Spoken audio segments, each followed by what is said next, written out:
예, 성탄절입니다. 우리가 또 토요일이어서 내일 또 다시 만나게 되겠지만 그래도 성탄절의 의미는 다른 거니까요. 또 예수님의 아기 예수로 오신 우리를 위하여 오신 그 축하와 또 기쁨을 나누는 그 의미를 되새기는 날이 아닌가 생각해 봅니다. 조금 전에 우리 청년부가 노엘이라는 제목으로 특송 영상을 제작을 해서 우리가 함께 나누었는데요. 사실 여러분 노엘이 무슨 뜻인지 아는 분 계신가요? 아시는 분? 노엘이 뭐다? 예, 노엘이 뭐다? 사실은 저도 이렇게 자료를 찾아보지 않으면 크리스마스 때 많이 노엘 뭐 찬송가에도 있잖아요. 노엘이 많이 있기는 한데 정확하게 무슨 뜻인지 그렇죠? 잘 모르기도 하고 넘어갔던 그런 내용이죠. 그래서 거기에 대한 얘기를 조금 하고 말씀으로 넘어가도록 하겠습니다. 우리가 이제 크리스마스 때 주로 부르는 노래를 뭐라 그러죠? 캐롤이라 그러죠. 캐롤이라고 하는데 이 캐롤은 원래 프랑스 말 카롤 발음이 맞는지는 모르겠습니다. 제가 프랑스어를 전공하지 않았기 때문에 한글로 쓰여져 있기를 카롤로 쓰여져 있더라고요. C-A-R-O-L-E.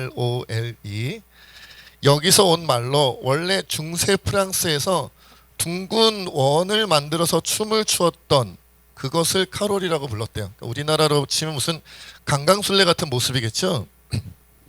그것이 이제 독일에서는 바이나흐트리트라고 하고 발음은 모릅니다.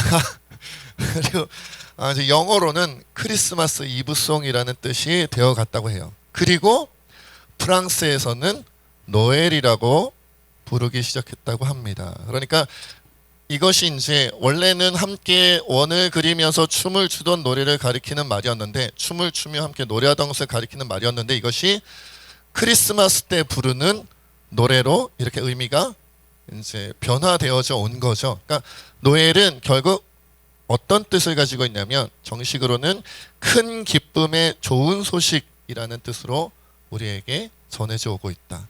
이것을 큰 기쁨의 좋은 소식을 우리가 우리말로 쉽게 번역하면 뭐가 될까요? 복음이죠, 복음. 복음에 대한 이야기다, 복음에 대한 내용이다라고 하면 될 것 같아요. 노엘 하면 뭐예요? 복된 소식이 왔다. 큰 기쁨의 소식이 왔다. 아멘 할렐루야. 복음이 왔다. 이 말이에요. 아까 노엘이라는 가사가 되게 많더라고요. 원래 다른 가사였는데 쉽게 부르려고 그런 건 아니죠? 복음이다. 복음이다. 복음이 왔다. 복음이 오셨다. 복음이 우리에게 오셨다. 인간의 모습으로 복음이 오셨다. 그게 뭐예요? 예수님께서 우리에게 오셨다라는 의미다라는 거죠. 그 내용은 이제 여러분들과 제가 오늘 나누게 된 거죠. 얼마나 복된 소식이냐, 얼마나 큰 기쁨의 소식이냐. 사실 우리가 성탄절은 매년 돌아오고, 그렇죠? 우리의 나이 수대로 성탄절을 맞이했기 때문에 성탄절 예배도 많이 드렸고, 그렇죠? 그래서 많은 성탄절에 대한 이야기, 또 대림절이 되면 성탄에 대한 얘기를 또 많이 하기도 하니까 많이 들으셨을 거예요. 성탄절에 단골 메뉴들이 있죠. 성탄절 하면 누가 떠올라요? 박사님들이 떠오르죠. 동방박사. 그러면 동방박사는 무엇으로 유명하죠? 세 가지 예물을 드렸다. 뭐 황금, 유향, 몰약을 드렸다. 이걸로 유명하고 또 우리가 얼마 전에도 살펴봤습니다면은 밤중에 양떼를 지키던 누가? 목자들이 천사의 소식을 듣고 천사가 예수님 오셨다는 복음의 소식을 듣고 찾아가 아기 예수님께 경배했다. 뭐 이런 내용들. 우리가 너무 잘하는 내용들이에요. 별이 번쩍번쩍 해가지고 그렇죠? 뭐 이런 얘기들. 그런데 오늘은 조금 다른 관점에서 오늘 성탄절의 이야기를 좀 나누려고 해요. 원래 예수님의 이름의 뜻이 무엇이라고 오늘 본문에 나와 있죠? 21절을 보니까 자기 백성을 그들의 죄에서 구원할 자다. 그러니까 예수라는 이름은 구원이다라는 뜻을 가지고 있는데 무엇으로부터의 구원이냐면 자기 죄에서 구원하는 거거든요. 자기 죄에서. 그러니까 자기의 죄가 자기를 찔러 죽인다는 거죠. 여러분 우리가 이 세상을 살아갈 때 만약 예수님을 만나지 못한 사람이 있다면 죽어요. 그것도 그냥 죽는 게 아니라 다시는 볼 수 없는 것으로 사라져버리는 그런 죽음이 아니라 사실은 인간에게 있어서 진짜 죽음은 어떤 의미냐면 영원한 형벌이에요. 사라지는 게 아니에요. 죽음이 사라지는 게 아니에요, 여러분. 인간은 절대로 사라지지 않습니다. 둘 중에 하나로 남는 거죠. 영원한 천국에서 영원한 생명을 아름답게 누리든지 아니면 죽는 것 같은 고통과 모습으로 영원토록 불못에서 형벌을 받든지 그거란 말이에요. 자기 죄가, 자신의 죄가 그렇게 만들어 버렸다라는 거죠. 자신의 죄가. 그죠? 거기서부터 어떻게 한다? 예수님이 오셔서 우리를 구원하셨다. 나의 죄에서 나를 구원하셨다라는 거예요. 나를 죄에서. 그리고 예수님의 또 다른 불리우게 될 이름은 또 뭐예요? 오늘 23절에 보니까 예수님의 두 번째로 불리는 이름은 뭐다? 임마누엘이다. 임마누엘. 임마누엘은 어떤 의미라고요? 하나님이 우리와 어떻게 하신다? 함께 계신다. 그래서 오늘은 예수님의 두 번째로 불리는 이름 임마누엘의 하나님 예수 그리스도에 대해서 여러분과 나누려고 해요. 예수님이 우리 죄를 구원하시기 위해서 오신 것은 알겠어요. 그렇죠? 그런데 우리의 죄에서 구원받고 난 다음에 그리고 나서 우리가 혼자 버려진다. 죄는 씻겼어요. 죄는 씻겼어. 이제 나는 이제 지옥 가지 않아요. 이제 천국 백성이 돼서. 그런데 이 땅을 살아가는 동안에 그렇지만 내가 홀로 살아가야 된다. 내 힘으로 내 뜻대로 내 생각대로 살아가야 된다. 그러면 어떻게 될까요? 힘겨울 수밖에 없어요. 그냥 힘겨운 게 아니라 이 세상의 고통과 고난과 아픔과 상처 속에 버려지는 것처럼 될 수밖에 없다는 거죠. 제가 얼마 전에 이제 우연치 않게 이제 성탄에 대한 이제 성탄절이 다가오니까 목사님들의 설교 중에도 성탄절에 대한 내용들이 많이 오더라고요. 성탄절에 대한 내용이 많이 나오는데 어떤 목사님께서 성탄절에 대한 의미를 말씀하시면서 그때 아기 예수님이 태어나기 전에 유대의 많은 남자 아기들이 죽었던 사건에 대해서 말씀하시더라고요. 기억하시나요? 아기 예수님이 태어나기 전에 누가? 헤롯 왕이 동방박사들에 의해서 왕이 태어났다는데 어디 태어났습니까? 라고 동방박사들이 괜히 헤롯 왕한테 가가지고 얘기를 하는 바람에 아니 헤롯이 내가 왕인데 또 다른 왕이 태어났다고? 아기로 태어났다고 하니까 어떻게 해요? 아기들을 다 죽이는 2살 아래 아기들 그것도 남자 아기들을 다 죽이는 그런 일이 벌어지잖아요. 그 얘기를 하시더라고요. 그 말씀을 하시는데 갑자기 제 머릿속에 무엇이 딱 생각이 났냐면 사실 아기가 죽은 게 성경의 처음은 아니었다. 언제 또 아기들이 죽었나요? 모세의 태어날 때. 모세가 태어났을 때도 아기들이 죽었었어요. 그거 기억이 나시나요? 저 교회 이 정도 다니셨으면 다 아시잖아요. 여러분 성경에 나오는 대표적인 구원의 역사라면 구약에서는 출애굽이고 신약에서는 예수님의 구원사역, 십자가 구원사역이죠. 구약의 가장 대표적인 구원사역은 모세를 통한 지도자 모세를 통한 출애굽이고요. 신약 성경의 가장 대표적인 구원사역은 예수님의 십자가를 통한 구속사역이에요. 그런데 곰곰이 생각해 보니까 공통점이 있더라는 거죠. 뭐예요? 아기들이 죽었어요. 그것도 그냥 뭐 질병으로 죽거나 어떤 사고가 나가지고 죽거나 뭐 지진이 난다든지 아니면 뭐 화산이 터졌다든지 뭐 오늘날 같이 전염병이 돌았다든지 그렇게 해서 죽임을 당한 것이 그렇게 죽은 것이 아니라 어떤 사람들이 아예 의도적으로 아기들을 죽이는 사건이 벌어졌다는 거예요. 여러분 출애굽기 1장 22절에 보니까 당시에 애굽에 수많은 히브리인들이 있었는데 유대인들이 있었는데 그들이 처음에는 요셉과 함께 애굽에서 잘 먹고 잘 살다가 요셉은 죽었어요. 이제 요셉을 기억 못해요. 애굽인들이. 그런데 가만히 보니까 유대인들이 너무 빠르게 숫자가 불어나고 강건하고 막 이러니까 이러다가 우리 애굽 사람들보다 유대인들이 이 애굽 땅, 이집트 땅을 지배해버리는 거 아니야? 우리를 넘어서는 거 아니야? 이런 두려움에 어떻게 해요? 그들을 노예로 삼죠. 그러다 못해 나중에는 어떻게 되냐면 출애굽기 1장 22절에 보니까 그러므로 바로가 그의 모든 백성에게 명령하여 이르되 히브리인들 가운데 아들이 태어나거든 너희는 그를 나일강에 던지고 딸이거든 살려두라고까지 명령하게 돼요. 원래는 산파 아기를 낳을 때 받아주는 히브리 산파들한테 아들을 낳으면 죽이라고 했더니 하나님이 두려워서 거짓말하여 죽이지 않았잖아요.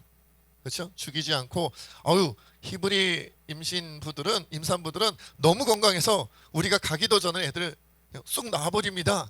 저 죽일 수가 없었습니다. 이렇게 거짓말을 하니까 아예 바로가 그러는 거예요. 나일강에 던져버려. 그러면 이제는 뭐 숨겨서 죽일 필요도 없어. 그러니까 이 산파들이 죽인다는 것은 아기 죽이는 걸 모르게 죽이는 거였잖아요. 그런데 그래도 안 되니까 아예 애굽왕이 바로가 명령하기를 나일강에 던져버려. 히브리인들이 뭐 반항을 하든 뭐 여기에서 뭐 거역을 하든 상관없어. 의도적으로 죽이는 걸 다 보여줘서라도 없애버리겠다라는 거예요. 그래서 히브리 남자아이가 태어나면 다 나일강에 던져버렸다. 그래서 우리가 무슨 출애굽에 대한 어떤 영화나 어떤 애니메이션 그런 것들 보면 그런 장면들이 나오죠. 아기를 막 갖다 버리는, 나일강에 던져버리는 일이, 끔찍한 일이 벌어졌어요. 그런데 마태복음 2장 16절에 보니까 또 이런 얘기가 나옵니다. 동방 박사들이 찾아가서 왕을 찾으니까 이에 헤롯이 박사들에게 속은 줄 알고 심히 노하여 사람을 보내요. 베들레헴과 그 모든 지경 안에 있는 사내 아이를 박사들에게 자세히 알아본 그때를 기준하여 2살부터 그 아래로 다 죽이니. 이제는 아예 헤롯의 군인들이 찾아가서 2살 아래 남자아이를 다 죽이는 일이 벌어졌다라는 거예요. 여러분 덥지 않으세요? 더워요? 뒤에 문을 좀 열고 여기를 끄는 게 나을 것 같아요. 저만 더운 줄 알았어요. 자, 그런 일들이 벌어졌다는 거예요. 제가 생각해 봤어요. 왜 구약의 가장 큰 구원의 역사 앞에서 아기들이 죽었을까? 그리고 왜 신약의 가장 큰 구원의 역사 앞에서 아기들이 죽었을까? 왜 이런 공통점이 있었을까? 왜 이런 공통점이 있었을까? 제가 고민하고 생각해 보는 가운데 그런 마음이 들더라고요. 첫째로, 여러분, 악한 영들은 이렇게 하나님의 구원의 역사를 어떻게 한다? 원하지 않는다는 거예요. 여러분, 만약에 여러분 출애굽기가 기억나실 거예요. 모세의 부모님들이 태어난 아기 모세를 숨기지 않았다면 아마 모세도 나일강에 던져졌을 거예요. 그런데 어떻게 해요? 이 아기 모세를 숨겼잖아요. 그래서 몰래 숨겼다가 그리고는 그 아이를 갈대 상자에 띄어서 보내서 애굽왕 바로의 딸, 공주의 딸로 자라게 되잖아요. 그렇죠? 그러니까 원래는 죽임당했어야 하는 거예요. 예수님은 어때요? 예수님도 원래는 2살 아래 남자아기이기 때문에 죽임당해야 되는데 역시나 예수님의 부모님들 마리아와 요셉이 어떻게 해요? 도망을 가죠. 애굽으로 피신해. 그래서 겨우겨우 살아남는 거예요. 겨우겨우. 여러분, 하나님의 구원이 일어나는 것에 대하여 사단은 원하지 않고요, 악한 영은 원하지 않아요. 이렇게 하면 끝낼 수 있을 거야, 이렇게 하면 없앨 수 있을 거야, 이렇게 하면 구원의 역사를 일으키지 못하게 될 거야 라고 끊임없이 구원을 방해하고 가로막고 구원받지 못하게 만드는 일이 사단이 원하는 거다. 악한 영이 원하는 거라는 거예요. 여러분들이 구원받는 거 사단은 원하지 않아요. 여러분들이 구원받는 거 악한 영은 원하지 않아요. 아기 예수님이 오신 성탄절을 우리가 기억하며 하나님께 영광 돌리는 거, 사탄은, 악한 영은 원하지를 않는다라는 사실이에요. 성탄절을 굉장히 싫어해요. 사단 마귀가 가장 싫어하는 날 2날을 꼽으라면 첫째는 성탄절, 두 번째는 언제일까요? 부활절이겠죠. 물론 여러분, 우리가 맥주감사절도 좋은 날이고 추수감사절도 좋은 날이고 뭐 송구영신 예배도 좋고요, 여러 가지 뭐 절기를 지키면서 우리 하나님께 감사하고 찬양하고 뭐 예배 드리고 할 수 있겠지만요, 그런데 결정적으로 우리 인생, 그리고 모든 인류의 인생, 온 우주의 역사가 바뀌는 것은 성탄절과 부활절 때문이다. 그러니 사탄이 성탄절을 굉장히 싫어하고요, 그러니 사탄이 부활절을 굉장히 싫어할 수밖에 없고 그날을 기억하지 못하도록, 그날을 기념하지 못하도록 할 것이며, 만약 그럼에도 불구하고 우리가 기념하고 그럼에도 불구하고 우리가 기억하려고 한다면 왜곡되게 만든다. 그 의미를 살리지 못하게. 성탄절은 먹고 마시고 즐기는 날로, 흥청망청 신나게 노는 날로, 크리스마스 이브 때 놀아야 돼. 크리스마스 당일도 놀아야 돼. 크리스마스 이브 또 당일까지 1박 2일로 우리는 신나게 놀아야 돼. 그리고 우리가 항상 하는 얘기처럼 그날은 선물을 주고받는 날이야. 연인들이 고백하는, 그냥 생각만 해도 크리스마스는 막 그런 게 떠오르잖아요. 그렇죠? 물론 그것도 나름의 의미가 있겠습니다만은 문제는 그 속에서 예수님의 탄생하셨다는, 우리를 위하여 오셨다는 것을 잊어버리게 된다면 사탄이 이기는 거예요. 악한 영이 이기는 거예요. 악한 영이. 그래서 2살 아래로 아이들을 다 없애버리는 거 아니겠어요? 그러니까 아기들 다 나일강에 집어 던져버리는 거 아니겠어요? 우리가 구원받을 수 없도록 하기 위해서 지금도 사탄은 우리를 공격하고 있다. 아예 성탄절을 기억하지 못하게 하고 성탄절의 예배에 참여하지 못하게 하고 아기 예수님의 나를 위해 오셨다는 사실을 망각하게 만들든지, 그럼에도 불구하고 이 자리에 앉아있게 만든다면 딴 생각하게 만들든지, 다른 것에 내 마음을 팔게 만들든지. 그러나 어떤 이유로든 여러분, 우리는 예수 그리스도를 믿는 그리스도인이다. 아멘이십니까? 그러니까 아무리 사탄 마귀가, 악한 영이 우리를 공격한다 할지라도 주님이 우리를 위하여 오신 것을 막을 수도 없고 그 의미를 퇴색시킬 수도 없어요. 모든 아이들이 나일강에 던져지는 그 순간에 모세는 살았어요. 모든 남자 아기들이 죽임을 당하는, 군인들에게 비참하게 죽임을 당하는 그 순간에도 예수님은 살아남았다는 거예요. 왜? 하나님께서 우리를 구원하시기 위해, 우리를 구원하시기 위해. 그리고 또 한 가지, 여러분 인간의 편에서 본다면 그래요. 인간의 편에서 왜 하나님께서는 아기들이 나일강에 던져지고 2살 아래 아기들이 죽임을 당하는, 비참하게 죽임을 당하는 그 역사의 현장 속에서 왜 그들에게 직접적인 구원의 손길을 뻗치지 않으시고 그것이 역사에 남아 성경에 기록되어 오늘날 우리에게까지 전해지게 만드셨을까? 메시지가 있다는 거죠. 너희들이 받은 구원이 이런 속에서 받은 것과 같은 거야. 여러분, 우리가 이제 어느 정도 나이가 들면 저마다 자기 스스로를 생각할 때, 맞아, 내가 죄인이기는 해, 이런 생각 하잖아요. 안 하세요? 이 자리에 나이 어린 우리 뭐 민서나 우리 나이 어린 뭐 주원이나 이런 친구들은 내가 죄인인지 아닌지 잘 모를 수도 있어요. 뭐 내가 무슨 죄를 지었나? 잘 모를 수도 있어요. 나이가 어리면. 그런데 벌써 이제 막 하민이나 수연이나, 눈에 보이는 게 문제예요. 민지나 에스더나 이 정도 나이가 되면 슬금슬금, 맞아, 내가 옛날에 누구를 미워하기도 했고 막 거짓말한 것도 있고 막 하나님 말씀대로 안 산 것도 있고 막 이런 것들이 막 기억나죠?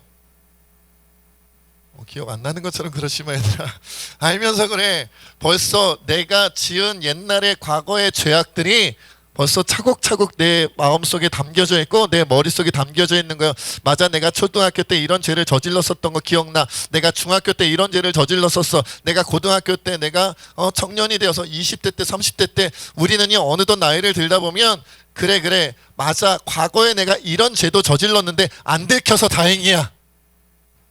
안 들켜서 다행이야.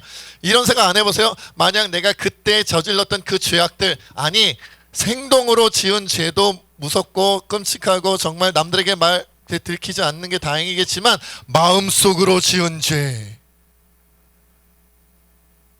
여러분 마음속으로 지은 죄 있잖아요. 많은 사람을 때리지 않았어요? 마음속으로? 어휴, 콕 지어박았으면 좋겠네. 어휴, 정말 저 얄미운 사람 콕 지어박았으면 좋겠네. 그리고 막 저주하지 않았어요? 확 망해버려라. 나한테 그런 말을 하고 나한테 그런 행동을 했던 XX 망해버려라. 마음속으로 지었던 죄. 심한 사람은 누군가를 죽였을지도 몰라요. 솔직히 저도 그런 적이 있었던 것 같아요. 저런 사람은 이 세상에 없었으면 좋겠다. 정말 순간 욱 하고 올라올 때 있잖아요. 저만 그래요? 저만 그래요? 순간 욱 하고 올라올 때 정말 도저히 뭔가 감당할 수 있는 수준을 넘어갔을 때는 저 사람 진짜 죽어버렸으면 좋겠다 라는 생각이 저도 모르게 스쳐 지나갈 때가 있었다니까요. 죽어버렸으면 좋겠다.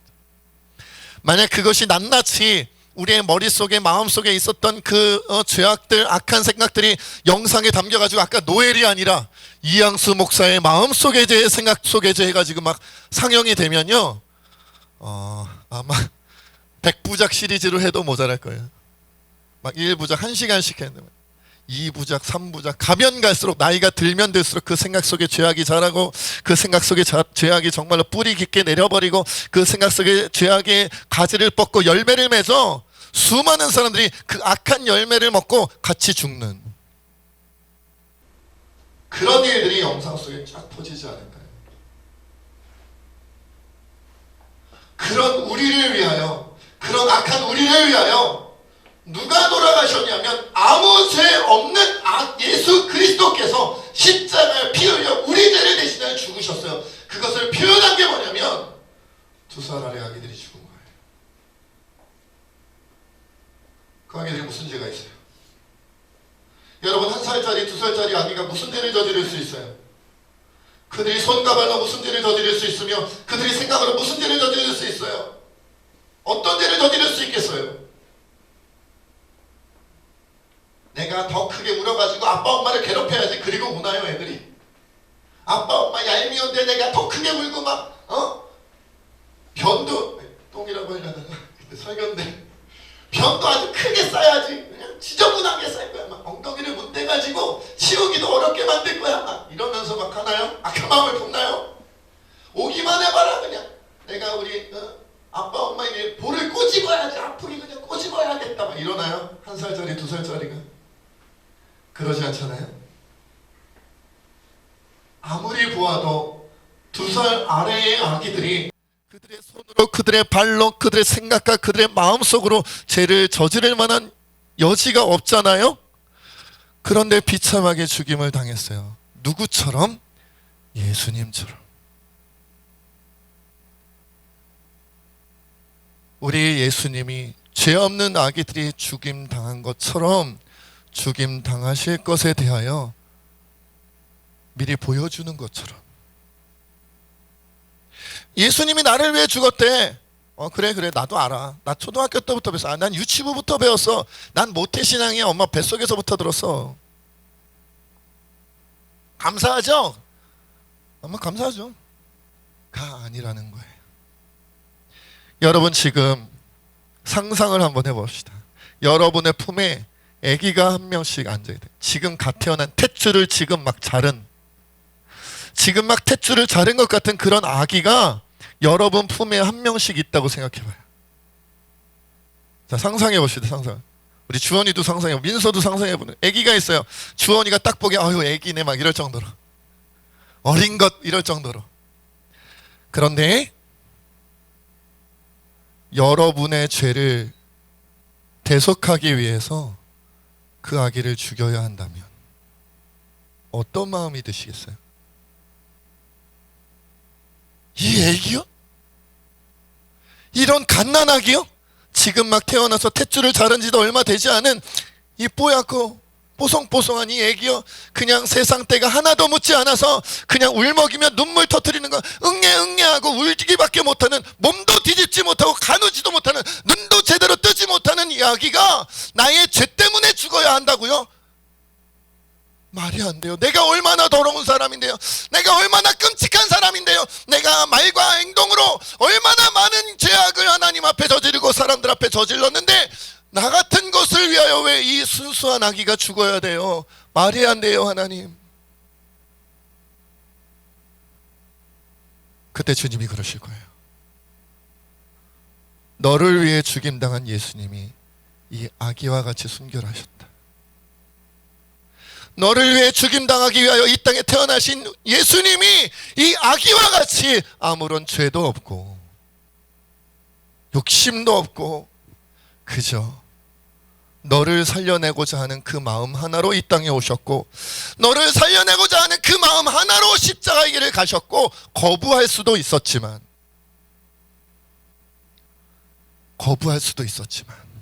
여러분, 예수님이요 최후의 만찬 이후에 겟세마네 동산에만 안 올라가면 되는 거예요. 최후의 만찬까지 했는데 나는 죄가 없는데 죄인을 위해서 십자가에 달려 죽어야 된다고? 여기까지만 할래요, 하나님. 제 죄도 아니고 제가 지은 죄도 아니고 그렇다고 내가 대신 죽어줘야 되는 저 인간들을 보니까 깨끗한 것도 아니고 뭐 살릴 만한 가치가 있는 것도 아니고 그저 불쌍하고 우리 하나님께서 사랑하신다는 이유로 저들을 위해 내가 대신 죽어야 된다고요? 어린 아기와 같이 순결하고 어린 아기와 같이 아무 죄가 없는 나를 위해서? 여기까지만 할게요 해도 우린 아무도 몰랐을 거고 설령 알았다 할지라도 왜 나를 위해 죽어주시지 않았냐고 요청할 수 없어요. 왜냐하면 당연한 길을 우리는 불못으로 가는 거니까요. 근데 예수님이 오셨고 동산에 오르기를 거부하지 않으셨어요. 그리고 맞이하셨다는 거죠. 누구와 같은? 아무 죄 없는 어린 아기와 같은 예수님이. 내가 어떤 죄인인지에 대하여 생각하지 못한다면 나를 위해 죽임당하신 그 예수님이 얼마나 순결하신 분인지를 깨닫지 못하고 기억하지 못한다면 성탄절은 그냥 먹고 마시고 즐기는 날이에요. 1박 2일 동안 크리스마스 이후부터 성탄절까지. 아니 왜 성탄절은 주일날 예배 드리러 가는데 굳이 아침에 꼭 이렇게 나와서 예배를 드려야 되고 말씀 들어야 되는 거예요? 정말. 아니 성탄절 세상 사람들 교회 밖에 있는 사람들은 놀러 다니고 신나게 즐기는 날인데 왜 우리는 그래야만 해요? 라고 물으신다면 바로 이런 이유 때문이다. 그런 이유 때문이다.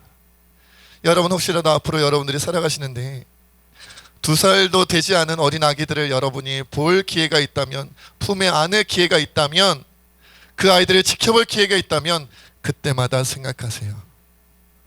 저 아기와 같이 순결하신 예수님이 나를 위해 십자가를 짊어지셨구나.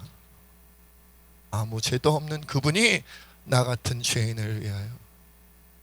나의 죄악의 영상을 틀어놓는다면 부끄러워 고개를 들지도 못하고 너 같은 것이 무슨 목사야, 너 같은 것이 무슨 장로야, 너 같은 것이 무슨 권사야, 너의 생각 속의 죄악들을, 이 영상들을 봐하면 그저 고개도 들지 못하고 가슴을 치며 용서해달라고, 나를 불쌍히 여기달라고 가슴을 칠 수밖에 없는 우리들을 위하여 주님이 그렇게 가셨다는 거죠.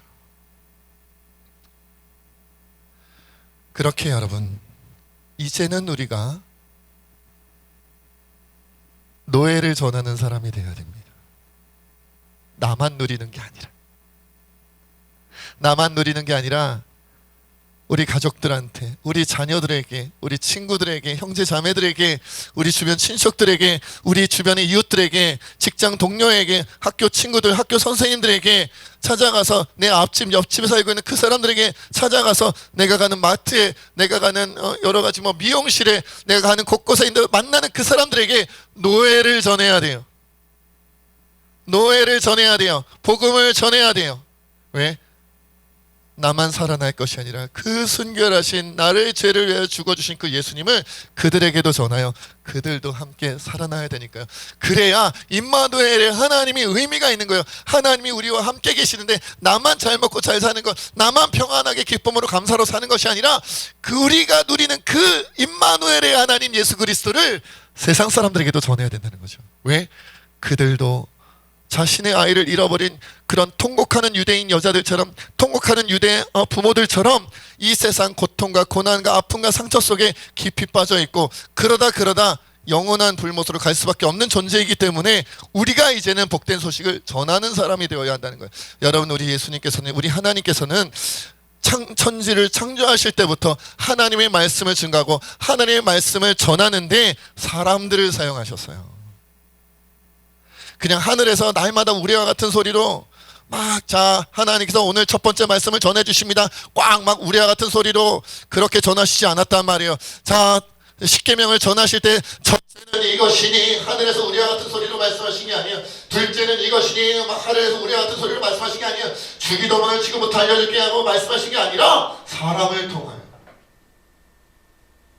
내가 전해드린 복음의 소식, 내가 전해드린 하나님의 말씀을 내 입술로 가서 누군가의 귀에 들려주고 누군가의 마음에 들려줘야, 그래야 전달이 되는 거예요. 복음은 내가 전하는 거예요. 주님이 우리에게 주셨는데 그 복음은 누구를 통하여 전해지냐면 내 입술을 통하여 전해지고 나의 행동을 통하여 전해지고 나의 베푸는 은혜와 내가 베푸는 사랑을 통하여 전해지게끔 그 방법을 쓰셨어요. 하나님은 그 방법을 원하세요.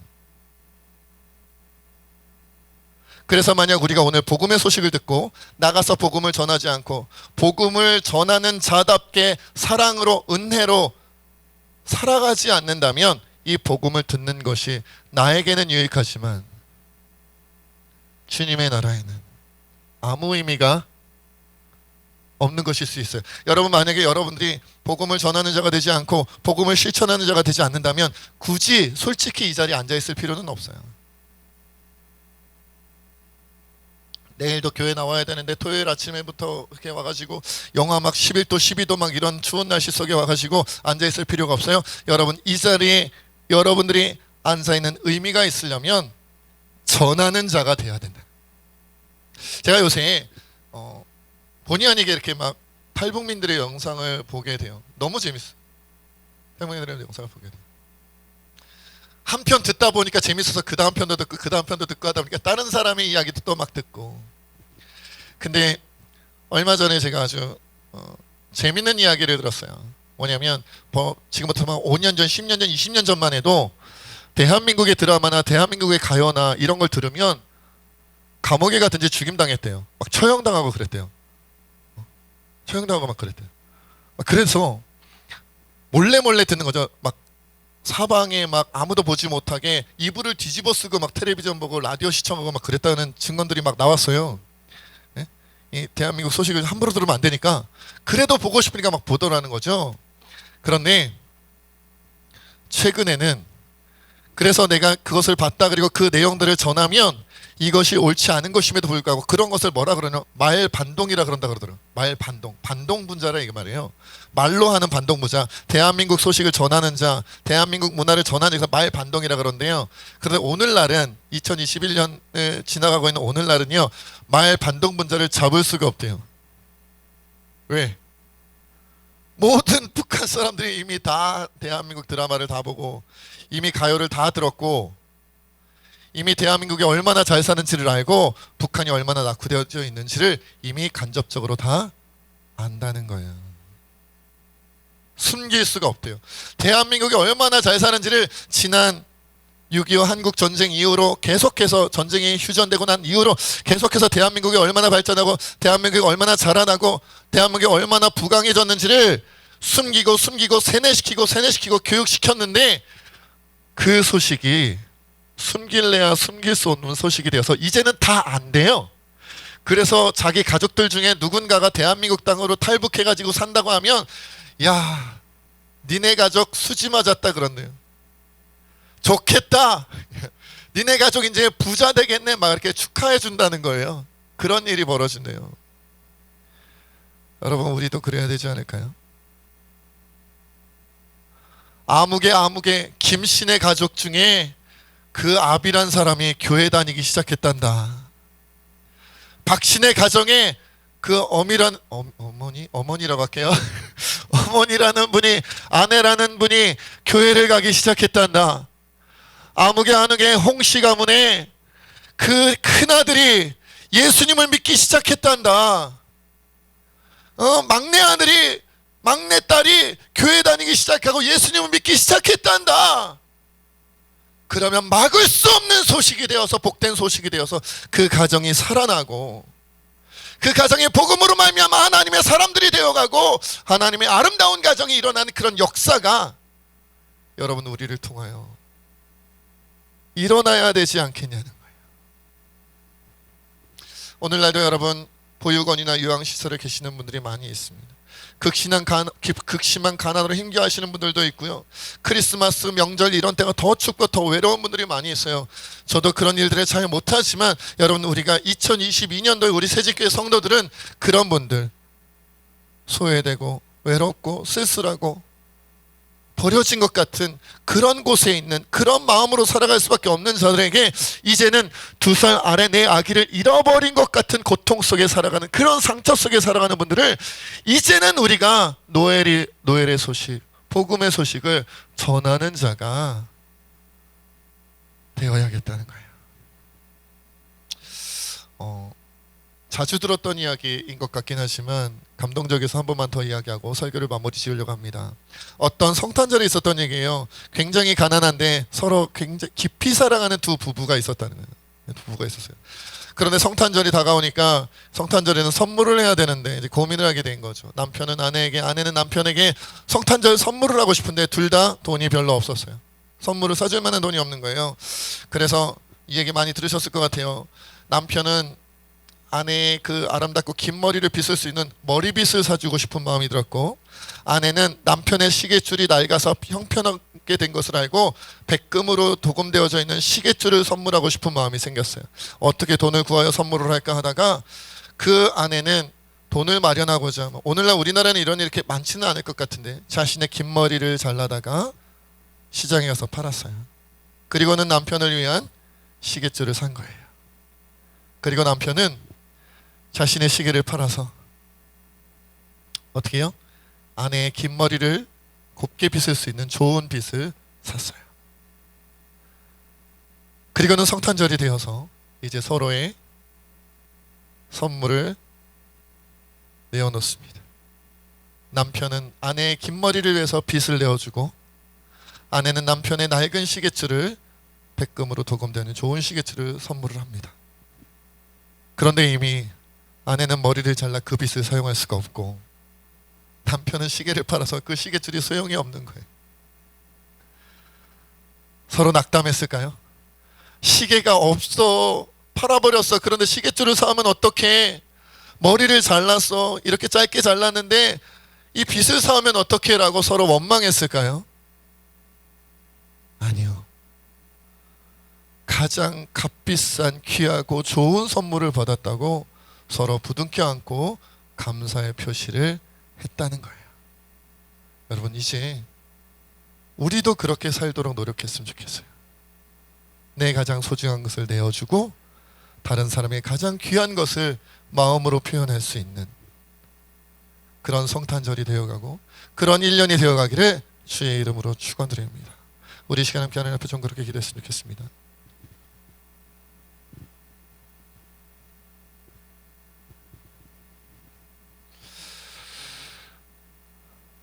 내게 가장 귀한 것이 뭔가를 생각해 봅시다. 그리고 그것을 혹시라도 언젠가 하나님께서 가난한 이웃에게, 도움이 필요한 이웃에게 나누라고 말씀하신다면 나는 과감하게 내어놓을 수 있을까를 고민해 봅시다. 그리고 주님, 나는 그런 마음이 나에게 아직 없으니 내게 그런 마음을 달라고. 죄 없으신 예수님이, 아기와 같은 어린 아기와 같이 순결하신 그 예수님이 죄로 죽을 수밖에 없는 나를 위해 목숨까지도 전부까지도 내어주셨는데, 이제 나도 나의 귀한 것을 우리 예수님께, 나의 이웃에게 내어놓을 수 있는 그런 기쁨으로 성탄절을 맞이할 수 있게 달라고 함께 기도하겠습니다. 아버지 하나님, 우리가 주님의 손을 기도하며 나가기를 원합니다. 주님, 나는 우리 주님